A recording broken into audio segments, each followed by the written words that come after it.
Bonjour et bienvenue dans ce petit point lecture. Je vais donc vous parler des différents bouquins que j'ai lus ces derniers temps. Donc on va remonter un petit peu loin dans le temps parce que je vais vous parler de l'automne du King, ce challenge lecture qui est sur Instagram, et donc de mes lectures de Stephen King. Mais en premier lieu, je vais vous parler d'un Maxime Chatham, le Léviathan, que j'ai donc lu entre deux. Je crois que j'ai lu ça au mois de janvier si je dis pas de bêtises. Mauvaise pioche, j'ai envie de dire, pour un Chatham, parce que j'avais lu la trilogie du mal et tout s'était très bien passé. J'avais adoré ces bouquins, j'avais vraiment eu envie de passer d'un tome à l'autre, j'avais vraiment bouffé ces bouquins comme on pourrait dire, mais voilà, je suis passée après à cette série là qui a deux bouquins. Donc c'est celui-ci, le Léviathan, et le Requiem des Abysses. Donc celui-ci je ne l'ai pas encore commencé et franchement je ne sais pas quand est-ce que je le lirai parce que ça a été un pur flop celui-ci. Pourquoi ça a été un flop? Alors en fait l'histoire en elle-même, ça se passe dans un univers de Paris en 1900 au moment de l'exposition universelle. C'est un cadre historique que j'ai bien aimé, j'aime bien ces années 1900, le début de toute cette petite révolution industrielle,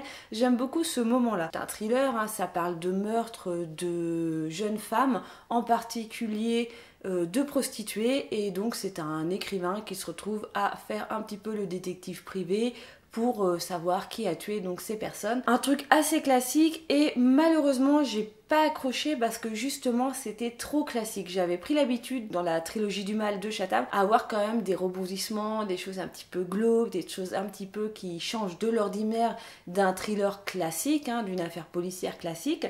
Et là, je me suis clairement retrouvée dans une affaire policière assez classique, avec un cheminement sans grande folie et un déroulement de l'histoire assez simple. En gros, au fil de l'histoire, il y a de plus en plus d'éléments qui se rapprochent d'une ou d'une autre personne. Et voilà, pour moi c'est assez classique et c'est ça. Il me manquait le petit peps qu'on peut trouver dans d'autres bouquins, et la seule partie que j'ai trouvée intéressante c'était les 50 dernières pages, quand ils se retrouvent vraiment face au tueur et que là on comprend vraiment tout le déroulement du pourquoi de ces meurtres. Et c'est dommage, j'aurais préféré que ce soit peut-être élucidé plus tôt dans le bouquin et qu'on ait vraiment une explication plus profonde sur le pourquoi des meurtres. Je suis restée sur ma faim, alors peut-être que dans le tome 2 ce sera peut-être plus passionnant, mais en tout cas ce tome 1 ne m'a pas franchement marqué, donc je vous conseille pas de lire spécialement ce livre-là de Maxime Chatham. Ensuite, comme je vous le disais, j'ai donc participé à l'automne du King sur Instagram. C'est un challenge qui a été créé par Thomas Books. Et donc, bah voilà, j'ai lu plein de Stephen King. Ça m'a permis de renouer avec mes amours pour Stephen King et surtout, voilà, de lire des classiques de Stephen King que je n'avais pas encore lus, malheureusement. Et j'ai donc attaqué par Misery. Donc, j'avais vu le film. Je pense vous faire des vidéos comparaison parce que ça, j'y pense depuis au moins 4-5 ans. Depuis que j'ai commencé mes premières vidéos sur les bouquins, je me suis dit faudrait que je fasse des vidéos de comparaison entre le livre et le bouquin. Je sais que ça existe déjà sur YouTube, mais j'avais envie d'apporter un petit peu ma touche personnelle dans ce type de vidéo, et je trouve ça intéressant des fois de comparer les deux œuvres, l'adaptation cinématographique par rapport au bouquin, et il y a quand même pas mal de choses à dire dans les œuvres de Stephen King. Donc je pense que je vais plus m'attarder dans ce type de vidéo sur ces romans et moins ici finalement. Donc j'avais adoré le film, donc j'ai adoré encore plus le bouquin. Mais un détail, moi je n'ai pas trop apprécié qu'il y ait quand même pas mal de passages. Voilà, alors dans cette édition là c'est un petit peu comme ça. Donc pour ceux qui ne connaissent pas l'histoire, Misery c'est donc un écrivain qui se retrouve séquestré par l'une de ses fans, et donc il a force à écrire la suite de Misery, le livre qu'il avait, donc la saga qu'il écrivait, et qu'il a donc en gros tué son personnage principal parce qu'il en avait marre d'écrire ce type de livre, donc il avait envie de passer à autre chose, de finir sa saga, et une de ses femmes n'est vraiment pas contente que le personnage principal décède et que sa saga préférée soit terminée, donc elle séquestre l'écrivain pour qu'il réécrive la fin, et en tout cas pour qu'il continue la saga, qu'il écrive un nouveau tome.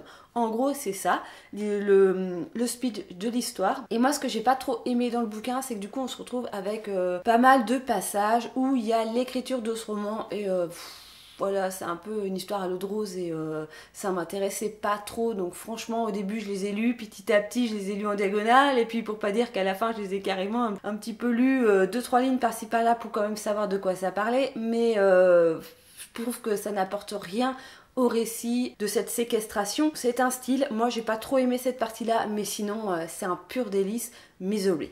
Je vous le conseille fortement. En autre livre que j'ai lu de Stephen King, un grand classique, Carrie, que je n'avais jamais lu. J'en ai profité aussi pour pouvoir voir le film, je crois qu'il est sur Netflix. Donc voilà, là aussi je pense que je ferai une comparaison peut-être entre les deux, à voir. J'ai bien aimé ce bouquin, même si je trouve que c'est quand même assez court et que j'aurais bien aimé en fait qu'il aille peut-être beaucoup plus loin dans cette vie de cette jeune fille. Donc ouais, franchement moi je l'ai trouvé un petit peu court. J'aurais peut-être préféré avoir plus de choses dedans.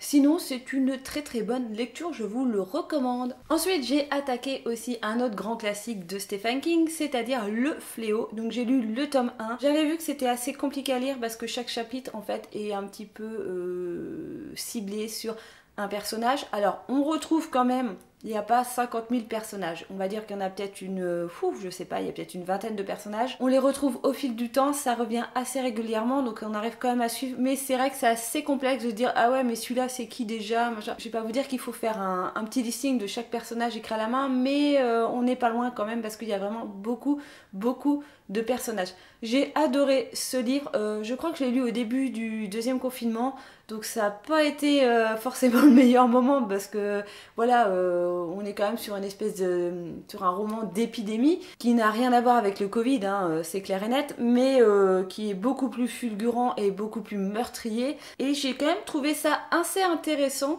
Par contre, le problème que j'ai eu avec ce livre, c'est que comme il y a énormément de personnages, donc on est vraiment sur le moment où ils se font tous chacun, où ils se font infesté en fait. Je pense que c'est pour ça qu'il y a 3 tomes aussi, hein. C'est que du coup il n'y a pas franchement de déroulement d'histoire. Il n'y a pas un script très étendu. Là on est vraiment sur comment ils se sont fait contaminer, comment ils ont contaminé les autres, voilà. Je trouve qu'il y a que 1 ou 2 personnages qu'on suit vraiment un petit peu plus une histoire, mais sinon j'ai trouvé qu'on était vraiment sur un petit développement de début d'histoire et voilà, j'ai pas encore lu les autres tomes, j'espère que dans les autres tomes il y aura vraiment un parcours de chaque personnage qu'on verra évoluer parce que sinon ça va être assez barbant. J'espère que les autres tomes sont pas comme ça. Mais sinon, ça a été un très bon début et une super belle découverte. Ensuite, j'ai lu un grand classique, c'est-à-dire Shining. Je l'ai enfin lu. Alors oui, j'avais vu le film. Non, je n'avais pas tout compris dans ce film et en ayant lu le bouquin, je me suis dit que la personne qui avait fait ce film, donc Kubrick, je crois qu'il a lu en fait une page sur 2 ou un truc comme ça parce que j'ai pas tout retrouvé. Bref, ça fera l'objet d'une vidéo ciblée sur ce livre-là et sur ce film. On va revenir directement au bouquin. J'ai adoré le bouquin, j'ai vraiment compris le pourquoi l'emprise de cet hôtel avait pris en fait sur cette famille. Et j'ai vraiment adoré le bouquin, je l'ai clairement bouffé. J'ai adoré le bouquin, je trouve que les personnages sont assez attachants. Je trouve que la démence du personnage du père est vraiment bien faite. J'ai vraiment bien aimé ce récit, on rentre vraiment dedans, ça accroche vraiment bien. Et voilà, je l'ai lu assez rapidement. Je vous le conseille fortement, c'est vraiment voilà, un des bouquins de Stephen King qu'il faut avoir lu. Et pour continuer encore dans Stephen King, j'ai eu pour Noël Dr. Sleep, donc la suite de Shining. J'ai littéralement adoré ce bouquin. On se retrouve à suivre l'histoire du petit garçon de Shining, Dan, mais à l'âge adulte et qu'est-ce qui est devenu en fait son pouvoir. Je trouve que c'était vraiment intéressant de partir dans autre chose, dans le fait qu'il y ait d'autres personnes qui aient ce don et qui puissent communiquer entre eux. Voilà, sans trop vous spoiler, j'ai vraiment adoré ce bouquin. Alors c'est vraiment un gros pavé, j'ai mis du temps à le lire. Mais voilà, je vais pas dire que je l'ai laissé... J'ai mis du temps à le lire parce que je l'ai vraiment savouré, j'ai vraiment pris le temps de lire chaque passage vraiment entièrement. J'ai vraiment adoré ce bouquin, c'est vraiment une super suite. En règle générale, les suites, c'est pas non plus forcément très glorieux. Mais là... Voilà, je trouve que le thème est vraiment bien évoqué. Et voilà, simplement, j'ai adoré le tome 2. Je sais qu'ils vont en faire un film. Alors, je sais pas du tout ce que ça va donner. Mais je pense qu'il va peut-être être plus facile à retranscrire en film que Shining. Mais s'il vous plaît, faites que quelqu'un refasse Shining par rapport au bouquin.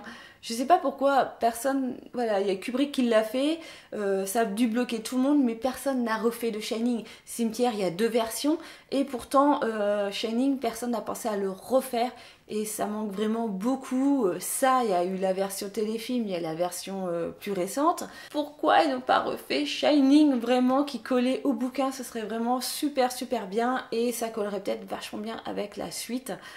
Voilà, bon bref, je divague un peu sur l'autre livre, mais j'ai adoré ce bouquin.